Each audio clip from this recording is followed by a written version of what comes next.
In export, for example, you have to worry about the product. You have to produce the product. You have to procure the product. You have to ensure the quality is right. You have to now do the shipment to destination. But in import, the only thing you worry about is there a market?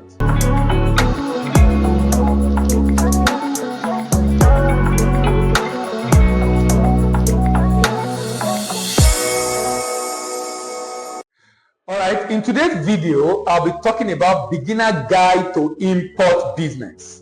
Beginner guide to import business. A lot of people want to go into importation. Importation is a lot easier than export. And the reason is because the issue you have to deal with in importation are lesser. In export, for example, you have to worry about the product. You have to produce the product. You have to procure the product. You have to ensure the quality is right. You have to now do the shipment to destination. But in import, the only thing you worry about is there a market?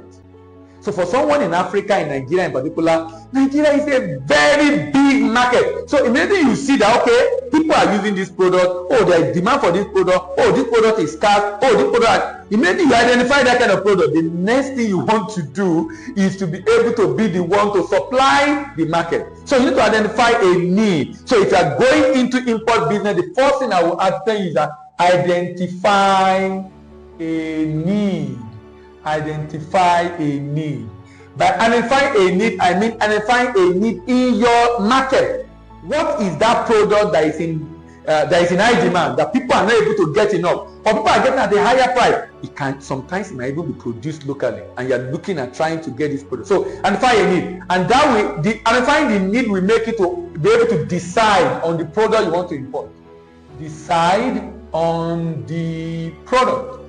Decide on the product. Identify a need, decide on the product. Immediately you identify the need, and then you decide on the product based on the need. Based on the need. The next thing you're asking yourself is, where is the market? Again, I will recommend Trademark. www.trademark.org. Trademark, I would recommend Trademark. You know why I'm recommending Trademark? I'm recommending Trademark because Trademark help you to be able to know who are those that export the product. If I'm an importer now, I'm looking at who are those that import. But this one, who are those that export? That means where can I source from? Which country can I source from? That will help you to know the source of the product. The source of the product. The source of the product. Where do you want to source the product from? Now, Trademark will give you options. It's going to give you options. So let's say again, China, Germany, UK, India, UAE, Mexico, South Africa. Now, let's say these are just hypothetical, just trying to. Now, let's say these are the descending order in terms of exporters. So you now have to ask yourself, which of this market do you want to import from? Where do you want to source the supplier? The beauty of sourcing is it's not as complicated as export, in the sense that for export you will need a rep. For import you might not necessarily need a rep. Particularly when you can work with other trade instruments, because in some cases, some people will, if you are doing an advance payment, in which some people call TT, then having a rep in this country you are sourcing from is very important. In Nigeria, for example, a lot of people, traders who are major importers in Nigeria, do a lot of shipment from China, and a lot of guys from the eastern part of Nigeria are also in China who help the Nigerian importers to be able to ensure they get their goods after they've transferred money. So they do advance payment, which is risky, but because they have a representative in the source country or the export market where the good is being shipped to them from, they are able to mitigate that kind of risk. So source for the product. What are the sources of the product? What are the sources of the product? And then you can then decide on the source of supply. Source of supply. Decide on the source of supply. By the time you identify the need is what determines the product. The product through Trademark, you have to determine the sourcing. The sourcing, you have to determine on which of the country you are sourcing from. And that's very important because that affects a lot of things about even when you are bringing in eventually into Nigeria, which country are you sourcing the product from? For example, if there's a trade agreement, a trade agreement will have helped you to be able to ensure that you are sourcing from a country where Nigeria already have a kind of bilateral trade agreement or multilateral trade agreement that enable you to be able to import that thing into your country duty free. So decide on the source of supply of this product. Now, don't just decide on the source of supply of this product. You are asking yourself, this product you want to ship into your country, check the import prohibition list. Import prohibition list. You know, because there's so much issue around import prohibition. Is it on the import prohibition list? If it's on the import prohibition list, obviously you cannot source for it. You can't bring it in. But if it's not on the import prohibition list, then you can consider to bring it in. The next question you are asking yourself is, what will be the tariff? What is the import duty? What is the import duty? And how does that impact on the landed cost price? Landed cost price. Landed cost price. What is the import duty? How much are you going to bring it in? Import duty and freight. Import duty and freight to bring the stuff in. And what is the landed cost price?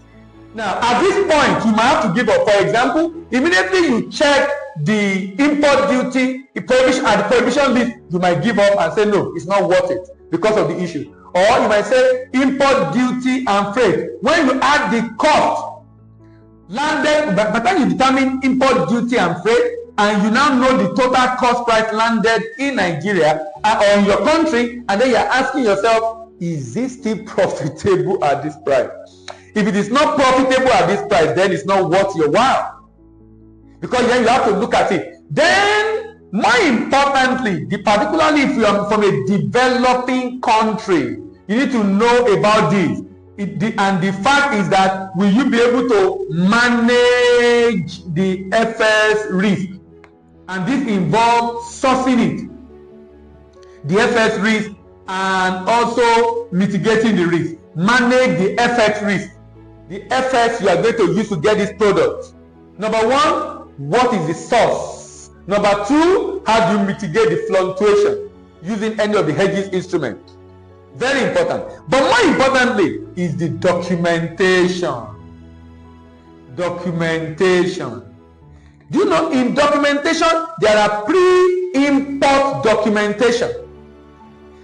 Pre-import documentation. I will spend another video to talk about documentation. This is just beginner's guide. The things you should be conscious of and conversant with. There are pre-import documentation. Then there are post-import documentation. Post-import documentation. In post-import documentation, you can divide into two. You can divide it into pre-clearance document that came in for you to clear. Post-clearance document you need to provide to the bank after clearing, otherwise called the exchange control document. So what are the documentation? I'm going to spend a whole session talking about documentation, and I'm going to spend another session talking about the step-by-step process. The step-by-step process. But in this video, my focus is on just giving you a tips and idea on what should be your concern, what should be interested in, what are the things that should be very important to you as you go into this business. So documentation, what are the documentation issues? What are the documentation issues that you will need to deal with? Pre and post import documentation. You also need to be conversant with risk, import risk and mitigant. Import risk and mitigant. What are the risks in importation and how do you mitigate it? If you watch the export for beginners, I mentioned things around this, but I was not particularly specific on the risk. I will have called it problems. If you remember the way I used different alliteration for that, I will have called it that the fact that you should consider the problem, because in this case also the problem. But the interesting thing is the risks are pretty much similar. For example, as an importer, I will have to deal with risk of not getting the goods or getting rubbish. Not getting the goods at all or getting rubbish. On the part of the seller, it will be risk of not getting paid. The risk of not getting paid even after the goods have been shipped. Very, very important. Now, I talked about the risk of receiving bad quality product. That's the biggest risk in import, particularly if I paid ahead. But the beauty is that I can also mitigate this risk. So, but do your research. I'll send another video talking about risk in general, but do your research to be able to mitigate the risk. Import risk and mitigant. And then be very conscious of how do you intend to market. Your marketing plan. Your marketing plan. Your marketing plan. So number one, identify the need. What is the need you have identified you want to solve? Identify the need. There's a particular need in the country or where you reside that you want to solve. It's important you know there's a need. Don't bring in goods into the country only to discover that you're not solving it. In fact, it should be such that people are already rendering that service or providing that product or selling that product, but it's not enough. People that are even able to get it are getting it from abroad, and the price is very high, maybe cannot afford it, but there's so much demand for it, or the people bringing it cannot even meet the demand. In fact, I know for a fact that people within the import space, particularly if you might not even be in the import space, just by looking at the data, like for example, government data, MBS data, for example, you might be able to know, and if you're not Nigerian, data of the country of import, of the country where you are, you might be able to know from that data alone, you will be able to know what are people importing, what are people importing in large quantity, and ask yourself, that thing they are importing, are they meeting the demand? You can do those research. Those initial market research is important. It's important because at the end of the day, you will have to now do your marketing plan and promotion for the sales. Now, so identify a need. Decide on the product. When you have checked, do the research, you have done the research, you have looked at the data, decide on the product. What is the product you want to consider based on the lead? To be able to know where to get it from, go to trademark.org and get the source of the product. Which country can you get this product from? Which country is selling this product? Which country can you get this product from? Which country is producing product and exporting it? In this case, you are looking at the major exporting countries around the world. Then decide on the source of supply. Now, for all the products, you might have to choose a country or two countries or three countries for a number of reasons. Maybe you have someone there you can work with that can make it happen for you. Maybe their prices are cheaper, maybe their quality are better, maybe you have a trade agreement that will help you to be able to get these products through the border at a cheaper rate because the free trade agreement between your country and that destination. Then the import prohibition list, before you eventually move on and decide, okay, I will narrow down this product. Is it prohibited for import in your country? If it's prohibited for import, you have to drop it. If it's not prohibited for import, you can now move to the next one, import duty and freight. This basically talk about cost, the major cost, the freight cost of transporting it, and import duty with all other associated documentation costs. Import duty and freight.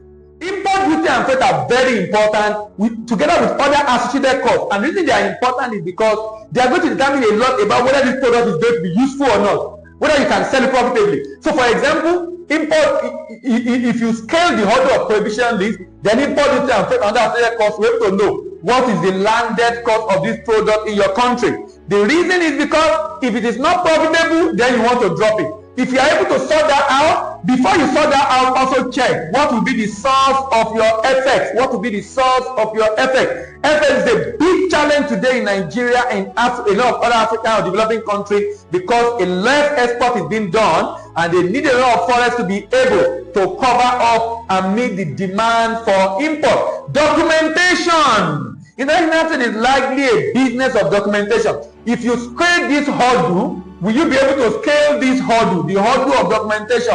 Will you be able to get necessary approval? Are you able to get the quota? Are you going to be able to get the documentation required to get into the country? And there's so many documentation around import, and I'll be looking at import documentation in another video, and I'll be zeroing in on Nigeria in particular. Then import risk and mitigant. Import risk and mitigant. Import risk and mitigant is another very interesting area that should be of importance to you. And then, what are the risks? Identify the risk, do your research. when I talk about beginner guide, these are guide to let you know. These are guide to let you know what you need to go and research. Some of which I will talk about in other videos in future. Import, then marketing plan. Based on all this, you need to do a marketing plan before you start your promotional activity after you must have brought the good into the country. In my opinion, these are very important things you need to consider if you are trying to go into import business. And these are my beginner guide to import business. Thank you very much. See you in the next video. Bye for now.